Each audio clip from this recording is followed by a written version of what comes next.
बे भिडिअखौ रावबो रेगुलार फरायसाफोरनि थाखाय बानायनाय जायाखै। बर' हारिनि सोलोंथाइ बाख्रिखौ फेहेरनायाव मुथासे बिहोमा होनायनि थांखियैसो बानायनाय जादों।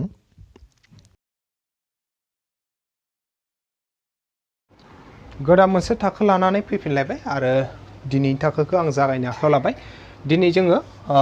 नैबे सोंनाय 3.3 निनो 1 नि रमान नाम्बार 5 निफ्राय बानायगोन। थांनाय थाखोआव जोङो 1 नि रमान नाम्बार 4 सिम बानायखाबायमोन। दा जोङो रमान नाम्बार 5 निफ्राय बानायगोन। दा बेयाव जोंना सोंथिया ओरैबायदि, आरो सोरबा जुदि सिगांनि लेसन 3 नि सिगांनि थाखोफोरखौ जुदि नायाखैमोनब्लाथाय, सिगांनि थाखोफोरनि भिडिअखौ नायाखैमोनब्लाथाय, जुदि नायनोब्लाथाय गासैबो लेसन 3 नि गासैबो थाखोनिनो भिडिअफोरनि जिथु लिंक बेखौ आङो नैबे भिडिअनि डेसक्रिपसनाव होना दोनखादों। डेसक्रिपसनाव थांनानै बैफोर लिंकफोरजों गासै भिडिअखौनो फारि फारि गोसो बायदि नायलांनो हागोन। दा आङो नैबे सोंनाय बिदां 3.3 नि नैबे 1 नि रमान नाम्बार 5 निफ्राय जागायलांसै। जोंना सोंथिया मा होनदों? गाहायनि हांखारि समानथाय जराफोरखौ फर्सलायनाय आदबजों मावफुंथाय दिहुन होनना बुंदों। थांनाय थाखोआवबो जोङो फर्सलायनाय आदबजों दिहुनखादोंमोन। फर्सलायनाय आदबाव माबायदिमोन जे फार्स्टनि मोनसे समानथायजों एक्स नङाबा वाइनि जायगायाव माबा मोनसे फज'नानै खालामनो हायो। बै एक्सनि मानखौ एबार नैथि समानथायाव फज'ना होबानो माबा मोनसे फिननाय ओंखारलाङो जोंहा। बिदिमोन आरो अब्लानिया दा जों बेखौ फारि फारि बानायलांगोन। नै मा होनाय दं लिरना लाखानि होनाय दं। जोंनो मा होदों नैयाव गिबि समानथाया √2x प्लास √3y दं इकुवेल्स टु 0। बेखौ से खालामबाय आरो मोनसे समानथाया जाबाय √3x minus √8y equals two 0। बेजों जोङो 2 खालामबाय। स' जों मा खालामबाय 1 इमप्लाइस सेनिफ्राय जों x नङाबा वाइखौ लाखिगोन। इयाव सेयाव मा दं जोंना √2x प्लास √3y इकुवेल्स टु 0। जों मा खालामगोन इयाव x नङाबा y जायखिजाया मोनसेखौ लाखिगोन। गोसो बायदि xबो लाखिनो हायो बा yबो लाखिनो हायो आरो जेनेबा आं x-खौनो लाखिबाय आरो √2x लाखिबा मा जागोन? नैबे प्लासआ ओजों थांबा माइनास जागोन, माइनास √3y जाहैगोन। एबार मा खालामगोन? x-खौ लाखिनो हागोन। x लाखिनाबा मा जागोन? नै √2आ ओजा आगदाखै थानायखौ रानहैगोन। आगदाखै मा दंमोन? माइनास √3y दंमोन। बेखौ नैबे √2आ रानहैबाय आरो बेखौ जों 3 नाम्बार खालामना दोनथ'बाय। नैबे 3 नाम्बारनि मथेबा मा? दा जोङो एक्सनि जायगायाव नैबेखौ फज'नो हानाय जाबाय आरो माइनास √3y डिभाइडेड बाय √2खौ जोङो बेखायनो आरो होनना लिरगोन। आरो 2 इमप्लाइस माने 2आव फज'ना होनसै जों। 2आव मा दं? 2 नाम्बार समानथाया √3x माइनास मा दङ? √8y इकुवेल्स टु मा दं? 0 दं आरो अब्लाथाय दा जोङो एक्सनि जायगायाव फज'नो हागोन। नैथ' √3 थाबाय जेन'बा, ओमफ्राय एक्सनि जायगायाव मा फज'नो हायो जोङो? माइनास √3y डिभाइडेड बाय √2 फज'नो हायो। नै एक्सनि जायगायाव फज'ना होनसै। ब्रेकेट लाबानो जाबाय। ब्रेकेट लानानै जों फज'ना होगोन। माबायदि दं माना जोंना? माइनास √3y गोजौआव मा दं? माइनास √3y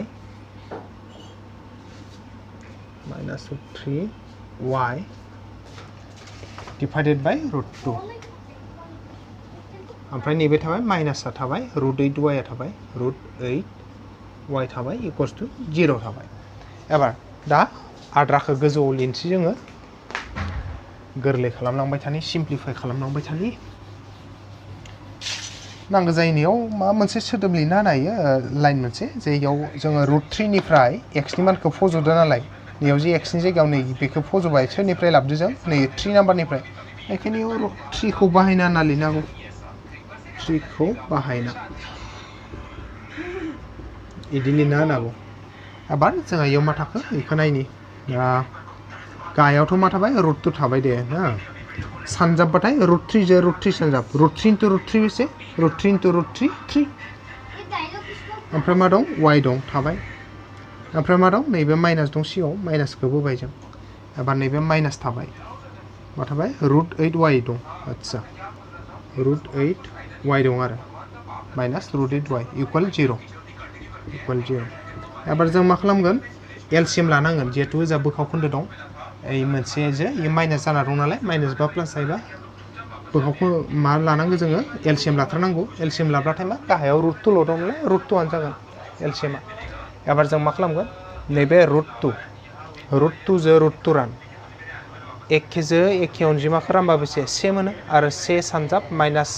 3y मा फैगोन माइनास 3y आनो फैगोन माइनास थाबाय इनि गेयाव जेबो गैया ना जेबो गैया माने 1 दं 1 जो रुट 2 रानबा रुट 2 जो रुट 8 खौ सानजाबना हो बेसे मोनो नै रुट 2 सानजाब रुट 8 बेसे जागोन रुट ओभार कमन थाबाय 2 into 8 सिंनि जे सिं सानजाब बेसाखौ रुट ओभार बेसाखौ 2 into 8 16 माने बेसे रुट 16 जाबाय आरो रुट 16 रुट 2 into रुट 8 बेसे जायो रुट 16 साइडआव बानायना नायखाबाय जों ओमफ्राय y दंदेरो नालाय y आ थाबाय ओजा इकुवेल 0 थाबाय एबार जों मा खालामनि नाय एबार जों नायगोन इयाव रुट 2 थ' थाबाय दे गाहायाव ना गोजौआव माइनास 3y माइनास ना रुट 16 बाथाय बेसे इयो 16 नि बर्ग रोदाया बेसे 4 ओमफ्राय y थालायबाय नैबे इकुवेल 0 एबार जोङो लाइन मोनसे दाजाबना लाबाव जायो नै रुट 2 आथ' थाबाय इकुवेल जा 0 आ थागोन नै minus 3y minus 4y बेसेखौ minus 7y जाबाय आच्छा नैबे 3 नाम्बारनिखौ आं साइडआव लिरना दोननि दा नांगोन जोंनो बाहायनो मा दं 3 नाम्बाराव x equals to minus root 3y divided by root 2 दं आरो नैबे 3 नाम्बारखौ लिरना दोनबाय आं नै 3 नाम्बारखौ x इक्वल्स टु मा दं minus root 3y divided by root 2 नै बेखौ लिरना दोनथ'बाय दा बाहायनांगोनथ' अब्लाथाय मा थाखोनायनि 0 नि गेयाव जेबो गैया माने 1 दं 1 जो माइनास 7y सानजाबा माइनास 7y आनो जाबाय आरो रुट 2 जो 0 सानजाबा 0 y खौ लाखिना हो 0 खौ रानहैगोन नैबे माइनास 7 आ अब्लाथाय y आ बेसे जागोन माइनास 7 जो 0 रानबा बेसे 0 खौ जाय रानबा बेसे 0 आनोखा बेनिखायनो y नि माना बेसे 0 ओंखारबाय दानिया जों x नि मानखौ दिहुननोबाथाय मा खालामगोन नैबे 3 आव फज'ना होगोन 3 आव x इक्वल्स टु मा मोनसे दंखायो नालाय बेयाव y नि मानखौ फज'बानो फिननाया ओंखारलांगोन जों लिरनो हागोन दानिया ओरैनो दानिया 3 इमप्लाइज 3 आव मा दं x equals to minus root 3y divided by root 2 minus थाबाय रुट 3 थाबाय y नि माना बेसे ओंखारदों y नि माना 0 ओंखारदों 0 होबाय नैबे रुट 2 थाबाय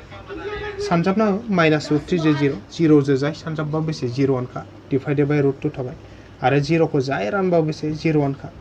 बेनिखायनो जोंहा फिननाया ओंखारलांबाय x बेसे ओंखारखो y बेसे ओंखारखो स' x आ बेसे ओंखारदों 0 y आ बेसे ओंखारदों y आबो ओंखारदों बेसे 0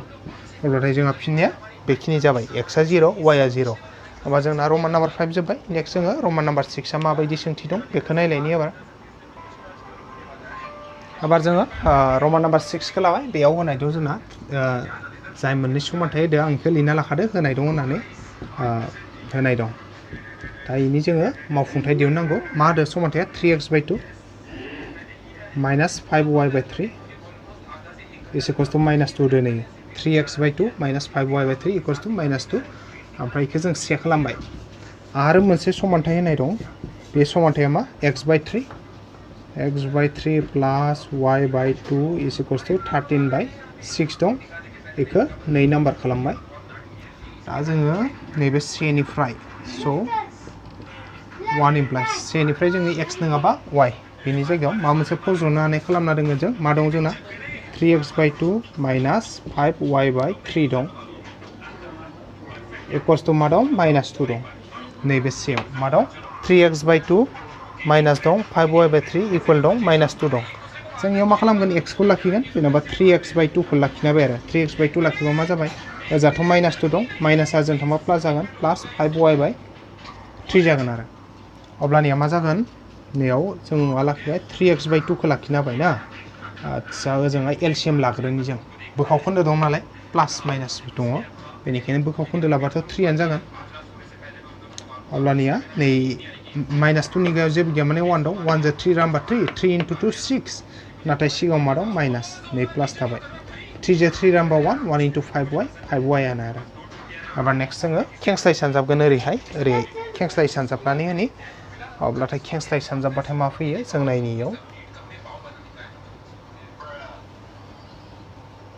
आच्छा गाहायाव लाइन मोनसे जाबावगोन नामा बेखौ नायनि लाइन मोनसे सानजाब जाबावगोन लाइन मोनसे लांजाबावगोन दे ना अब्लाथाय ओरै 3x into 3 3 into 3 9 ओमफ्राय x 9x इक्वल एबार 2 जो सानजाब 2 into minus 6 minus 12 प्लस थाबाय 2 into 5 10 y आरो मा खालामबाय 3x जो 3 सानजाबा 9x आरो 2 into 6 12 माइनास थाबाय प्लास थाबाय 2 into 5 10 y बे एबार जों मा खालामगोन याव नैबे x खौ लाखिनो हागोन आगसिखै x लाखिबा मा जागोन x जो थानाय 9 आ ओजानिखौ रानहैसिगोन आरो 9 आ रानहैबाय माखौ रानहैदों -12 plus 10y खौ -12 plus 10y ओमफ्राय इखौ 3 नाम्बार समानथाय खालामना दोन दा जों बाहायनो हागोन इखौ बबेयाव बाहायगोन जों नैबे नैयावनो बाहायनो हाखागोन जों इखौ आरोखौनो लिरनानै आरो 2 इमप्लाइज माने नैयाव फज'खानांगोन नालाय जों नै नाम्बार समानथाय इयाव फज'ना होनि आरो 2 इमप्लाइज होननानै 2 नाम्बार समानथायखौ जों लिरनांगौ आरो ओमफ्राय इयाव फज'नो हागोन x नि मानखौ x नि माना नैबे -12 plus 10y by 9 दा x नि जायगायाव इखौ फज'नो हागोन जों आच्छा नै 3 थाबाय गाहायनिया 3 थाबाय ओमफ्राय x नि माना बेसे नै -12 plus 10y -12 plus 10y divided by मा दं 9 divided by 9 नै प्लास दं ना प्लासआ प्लास थाबाय ओजा y by 2 दं y by 2 आ थाबाय इक्वल दं थाबाय 13 by 6 दं इबो थाबाय एबार जों एबार 3 जो नै बोखावखोन्दोखौ राननांगौ आरो दा बोखावखोन्दोखौथ' 3 जो राननो हाया डाइरेक्टलि अब्लाथाय जों ओरै बे खालामनो हायो गोजौआव मोनसे बोखावखोन्दो गाहायाव मोनसे अनजिमा थायोब्लाथाय जों इखौ सर्टै ओरै खालामनो हायो ओइ जे बोखावखोन्दोनि गाहायनि 9 ना इयो नैबे 3 जो सानजाब जाफैगोन माने 9 into 3 नै 9 आ नै 3 जो सानजाबगोन आरो ओमफ्राय गोजौनि जि दंमोन गोजौआव थानाया गोजौआव थाबाय -12 plus 10y आ थाबोबाय गोजौआवनो 9 आ 3 जो सानजाब फैबाय ओमफ्राय इयो इदिनो थाबाय प्लास थाबाय y by 2 equals to 13 by 6 थालायबाय आरोबाव इखौ सानजाबलायदो मा फैयो 9 into 3 बेसे 27 गोजौनिया दं -12 plus 10y प्लास नैबेथ' 2 आ थालायबाय ओमफ्राय y थाबाय गोजौआव 13 by 6 बे थाथ'बाय एबार दा जोङो आरोबाव एलसिएम लाबावनांसिगोन बोखावखोन्दो दं नालाय नै जोंहा आच्छा इयाव आं इखौ बानायनो सिगां x नि मानखौ इयाव लिरना दोनखानि नै 3 नाम्बार समानथायखौ दाहाय जों बाहायखानांगोन ओमफ्राय नैयाव 3 नाम्बार समानथायखौ बाहायदोंमोन नालाय ना नै मोनसे लाइनाव इखौ लिरनाबो दोननो हायो 3 खौ बाहायनानै 3 खौ बाहायना माने इयाव x नि मानखौ जों नैबेखिनिखौ फज'दो ना x नि जायगायाव आरो अबेनिफ्राय फैदो x नि माना नै 3 निफ्राय मानो होनबा x इक्वल्स टु नैबेखिनि दंमोन इखौ इयाव फज'ना होदो बेखायनो 3 खौ बाहायना होनना लिरदो दा जोङो नै इखौ लिरना दोनथ'नि साइडआव दा नांगोन x इक्वल्स टु मा -12 plus 10y divided by 9 दा नांगोन जोंनो दा जों इखौ सिम्प्लिफाइ गोरलै खालामलांनि एलसिएम ला 27 आरो 2 एलसिएम लाबाथाय जेबो कमन गैया मा जागोन 54 जाखासिगोन इयो एबार 27 जो नैबे 54 रान 27 जो 54 रानबाथाय 2 मोनो 2 आ सोरजों सानजाबगोन नै गोजौनि खिनिजों सानजाबगोन नैबे 2 into मा जागोन नैबे -12 plus 10y -12 plus 10y एबार नैबे प्लास थाबाय 2 जो 54 रानबा 27 आरो 27 into y 27y equals two ओजा मा थाखो 13 by 6 बिदिनो थाबाय 13 by 6 आ एबार आरो बानायबावलायनि जों नैयाव मोनसे दानला दुनला खालामनो हानाय अबस्था दं जोंहा नैबे 6 ओजा बोखावखोन्दो दं ओजा मोनसे बोखावखोन्दो दं बोखावखोन्दोनि नै रानग्रा गाहायनिजों गाहाय जोङो दाननाय एबा दाननांगौ आरो 6 जो जुदि जों 54 खौ रानो ना 6 जो 54 रानबा बेसे मोनो जों 9 मोनो आरो बेनिखायनो 6 जो 54 रानबा बेसे 6 जो 54 खौ रानबाथाय 9 मोनो गाहायाव 9 थाबाय अब्ला मा थाखो गाहायाव 9 थाबाय गोजौआव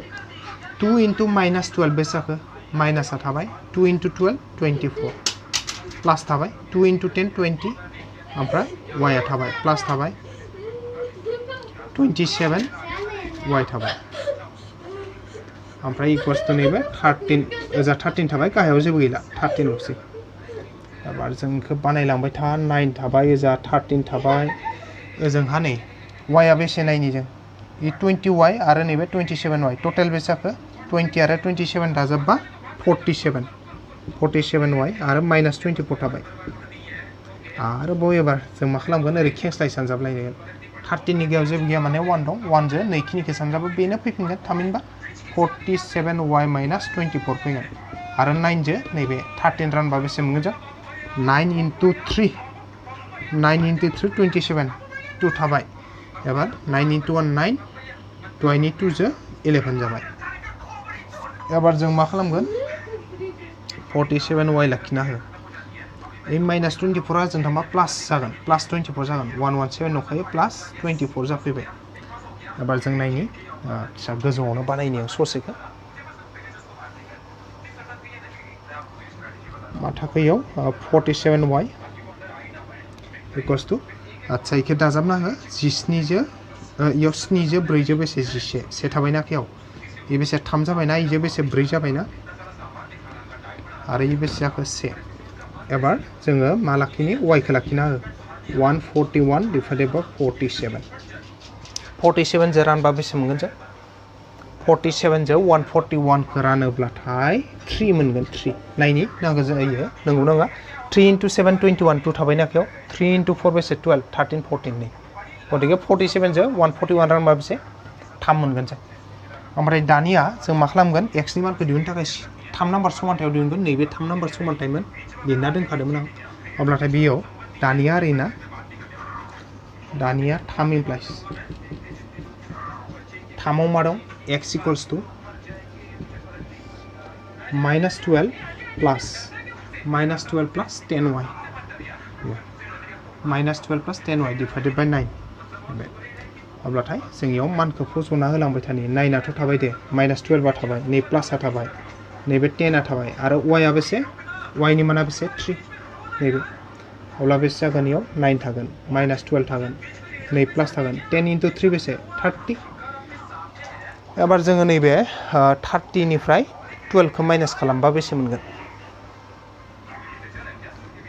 गाहायनि 9 आ थाबाय नैबे समानसिन 9 आ थाबाय आरो 30 निफ्राय 12 थांबा बेसे 18 एबार 9 जो 18 राबा बेसे 2 मोनो अब्लाथाय जोंहा मा मोनखो x आ बेसे ओंखारबाय 2 आरो y आ बेसे ओंखारबाय 3 बेनिखायनो x इक्वल्स टु बेसे 2 आरो y इक्वल्स टु बेसे 3 मोनबाय y इक्वल्स टु 3 खा लिरनाय दंखायो स' जों मा लिरबाय x इक्वल्स टु 2 आरो y इक्वल्स टु बेसे 3 मोनबाय आरो अब्लाथाय बेनो जाबाय बेनि फिननाय अब्लाथाय रमान नाम्बार 6 नियाबो जोंना जोबलांबाय जोंना 3 नाम्बारनिया गासैबो जोबजोब्बाय नेक्स्टआव जोङो 2 नाम्बारालाय माबायदि सोंथि दं बेखौ नायलायगोन खेबसे एबार जोङो 2 नाम्बारनि सोंथिखौ लाबाय बेयाव मा होदो जोंनो 2x plus 3y equals to 11 आरो 2x minus 4y equals to minus 24 खौ मावफुं आरो बेनिफ्राय m नि मानखौ दिहुन जायनि थाखाय y equals to mx plus 3 माने नै मोननै समानथाय जे होदोना बे मोननैनिफ्राय जों मा खालामनांगौ बेखौ मावफुंनांगौ माने x आरो y नि मान दिहुननांगौ बेनि उनाव आरो x आरो y नि मानखौ दिहुनखांनानै नै m नि मान दिहुननांगौ जुदि जेराव माने जों मोनखानाय y नि मानखौ फज'गोन x नि मानखौ फज'गोन अब्लाथाय m आ मा ओंखारो बेखौ जोङो नायनांगौ आरो अब्लाथाय जोङो मा होनाय दं फार्स्टआवनो मावफुंनि होनाय दं मावफुंथाय दिहुनगोन जों मा समानथाय होदो जोंनो 2x plus 3y is equals to 11 दं बेखौ जेनेबा 3 नाम्बार खालामबाय आरो नै मोनसेखौ होदो आरो मा दैयाव 2x minus 4y is equals to minus 24 होदो बेखौ जोङो 2 नाम्बार समानथाय खालामबाय दा जों बेखौ मा आदबजों बानायगोन जों बेखौ फज'स्लायनाय आदबजों बानायगोन आरो दा फज'स्लायनाय आदबजों बानायनोबाथाय मा 1 निफ्राय x नङाबा y नि मान लाखिनो हायो जों 1 आव मा दं 2x plus 3y 2x plus 3y is equals to 11 दं बेयाव जों x खौ लाखिनो हागोन 2x थाबाय ना 11 plus 3y आ जों थांबा minus 3y x खौ लाखिनो हाबा मा जागोन x जो 2 दं नालाय 2 आ जानिखौ रानहैबाय 11 minus 3y थामहिनबा इयो 3 नाम्बार समानथाय आरो आं 3 नाम्बार समानथायखौ लिरनाबो दोनखादों x इक्वल्स टु मा 11 minus 3y डिवाइडेड बाय मा दङ 2 दा नांगोन जोंनो बेनिखायनो लिरना दोनखाबाय आं अब्लाथाय आरो दा x नि जायगायाव जों मा फज'नो हायो 11 minus 3y by 2 बेखौ जोङो 2 नाम्बार समानथायाव फज'नो हायो आरो 2 इमप्लाइज 2 आव मा दं 2x minus 4y 2x minus 4y equals to 24 minus 24 अब्लाथाय जोंनियाव फज'ना लायनोसै नैबेथ' 2 थाबाय दे ना एबार x नि माना जायगाया मा नैबे 2 आ 2 थाबाय एबार नै x नि जायगायाव नैबे 3 निफ्राय फैगोन x नि जायगायाव मा होनो हायो 11 minus 3y by 2 11 minus 3y divided by 2 ओमफ्राय माइनास थालायबाय नैबे 4y आ थालायबाय इक्वल्स टू माइनास 24 आ थाबाय आरो एबार जोंनियाव मा खालामनो हायो गोजौ गाहाय 2 2 केन्सेल 2 2 केन्सेलब्लाथाय जोंहा मा थाखो नांगौ जायो नैयाव मोनसे खोथा लिरनो हानो हायो जोङो जिहेतु नैयाव x नि जायगायाव जों नैबेखिनिखौ फज'दों ना इसोरनिफ्राय फैदो 3 नाम्बार समानथायनिफ्राय फैदो बेनिखायनो इयाव 3 नाम्बार समानथायखौ बाहायना लिरनो हायो 3 नंखौ बाहायना 3 नाम्बारखौ बाहायना 3 नाम्बारखौ बाहायना होननानै जों लिरनो हाबाय आरो एबार जों गोजौआव लिरनोसै आद्राखौ मा थाखो नैबेयाव 11 minus 3y थाबाय 11 minus 3y थाबाय 11 minus 3y ब्रेकेटआ गैला minus 4y equals to minus 24 equals to minus 24 एबार नै दायाव 11 थ' थाबाय दे y आ बेसे minus 3y minus 4y बेसेखौ दाजाबा minus 7y equals to minus 24 थाबाय एबार इयाव minus 7y थाबाय minus 24 दं 11 आ ओजों थाबा मा जागोन minus 11 जागोन minus 7y थाबाय minus 24 minus 11 बेसे minus 35 एबार जों इयाव मा खालामगोन y खौ लाखिनो हागोन y लाखिनो हाबा मा जाबाय y खौ लाखिनो हाबा minus 7 आ ओजानिखौ रानहैसिगोन नै minus 7 आ minus 35 खौ रानहैबाय अब्लाथाय जों इयाव मा दाननो हायो नायनि गोजौ गाहाय नैबे माइनास माइनास केन्सेल खालामनो हायो आरो नैबे 7 आ 35 खौ रानबा बेसे 5 मोनगोन अब्लाथाय y इक्वल्स टू बेसे मोनगोन y इक्वल्स टू 5 जाबाय आरो y इक्वल्स टू बेसे नै 5 जाबाय होमब्लाना y नि मान मोनबाय नालाय दानिया जों x नि मानखौ दिहुननो हासिगोन माबोरै दिहुनगोन जों x नि मानखौ बे 3 नाम्बार समानथाय जे दंमोन बेयाव फज'नो हागोन y नि मानखौ अब्लानो x आ ओंखारलांगोन दानिया होनना फज'नो हागोन दानिया 3 इमप्लाइस 3 आव फज'नो हागोन 3 आव मा दं x इक्वल्स टू मा दं 11 minus 3y 11 minus 3y divided by 2 एबार इयाव फज'ना होनि 2 थ' थाबाय 11 minus 3 into y आ बेसे y आ जाबाय 5 एबार जों नायनि मा फैयो इखौ जोङो सिम्प्लिफाइ खालामना होगोन अब्लानो x नि माना ओंखारलांसिगोन गाहायाव मा दं 2 दं 11 दं माइनास 3 into 5 बेसे 15 3 into 5 15 अब्ला बेसेखौ 2 थाबाय 11 निफ्राय माइनास 15 थांबा बेसे माइनास 4 एबार नै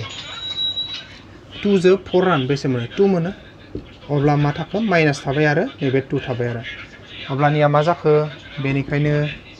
x आ थाबाय बेसे माइनास 2 आरो y आ बेसे थाखो y आ थाबाय बेसे 5 अब्लानिया जोंना बेसे जाखो x आरो y नि माना x आ माइनास 2 y आ 5 ओंखारबाय आरो इयाव जे मावफुं होन्दोंमोन ना नैबे मोननै समानथायखौ जों मावफुंनानै मोनबाय जे x आ माइनास 2 y आ 5 होननानै दानिया बेनिफ्राय आरो मा होनदों बेनिफ्राय m नि मानखौ दिहुन जायनि थाखाय y equals to mx plus 3 होनना बुंदों आरोबाव होनना लिरगोन जों बेखौ आरोबाव मा लिरगोन जोङो y इक्वल्स टू मा होदो जोङो y equals to mx plus 3 होदो mx plus 3 याव फज'ना होदा y आ बेसे y आ 5 इक्वल्स टू m थाबाय x आ बेसे x आ नैबे माइनास 2 ब्रेकेटाव माइनास 2 प्लस 3 थाबाय नैबे अब्लानिया मा थाखो 5 थाबाय इक्वल्स टू नै m जो माइनास 2 सानजाब m जो माइनास 2 सानजाबा बेसे जागोन माइनास 2m नैबे प्लस 3 थाबाय एबार जों मा खालामगोन ओजा प्लस 3 खौ जा लाना फैगोन 5 थाबाय नै प्लस 3 आ जों फैबा माइनास 3 जाबाय इक्वल थाबाय माइनास 2m थाबाय माइनास 2m आ ओजोंहा थाबाय एबार जोङो दानख'ना होनि मा मोनो नाय 5 निफ्राय 3 थांबा बेसे 2 आरो जों मा थाखो 2m माइनास 2m उल्थायना लानांगौ जायो माइनास 2m खौ ओजा लिरबाय 2 खौ ओजा लिरबाय एबार m खौ लाखिना हो मा जागोन ओजानि 2 खौ नै माइनास 2 आ रानहैलायबाय नै एबार 2 जो 2 रानबा बेसे मोनो से मोनो 2 जो 2 रांबा से अब्ला m इक्वल्स टू बेसे जाबाय 1 थ' दङ गोजौआव नाथाय गाहायाव जे माइनास दङ माइनासा गोजौआव थानाय गाहायाव थानाय नालाय नै सिगाङाव होनो हाबाय थामहिनबा m नि माना बेसे जाबाय -1 ओंखारबाय अब्ला जोंहा गासै फिननाया ओंखारलांजोबबाय x आ -2 ओंखारदो y आ 5 ओंखारदो m आ बेसे -1 ओंखारदो आरो अब्लाथाय जोंहा फिननाया बेखिनियावनो जोबबाय बेखिनिया जोबबाय आरो जोंहा फिननाया अब्लानिया जोंना 2 नाम्बाराबो जोबलांबाय आरो 2 नाम्बारा जोबनायजों लोगोसे आङो दिनैनि नैबे थाखोखौबो गासैखौबो साबायखर बावनानै बेखिनियावनो फोजोबथ'बाय गोजोन्थों।